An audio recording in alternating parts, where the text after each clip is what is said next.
একটা সময় মনে করতাম কয়েকটা স্কিল শিখলে মনে হয় চাকরির অভাব হবে না, কিন্তু আসলে ভুল, রং, জিরো।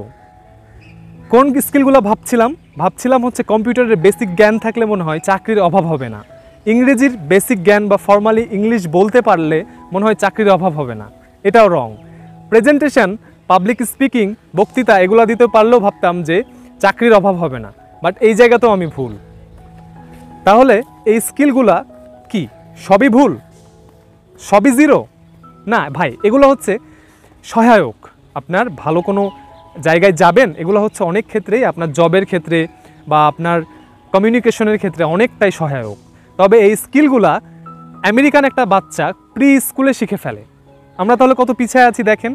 এগুলো শিখেই মনে করি আমরা বড় একটা জায়গায় জব হোল্ড করব, কিন্তু না, এগুলো হচ্ছে জাস্ট সহায়ক। মেইন জায়গায় আপনাকে নিজের স্কিল এবং এক্সপিরিয়েন্স দুইটাই থাকতে হবে।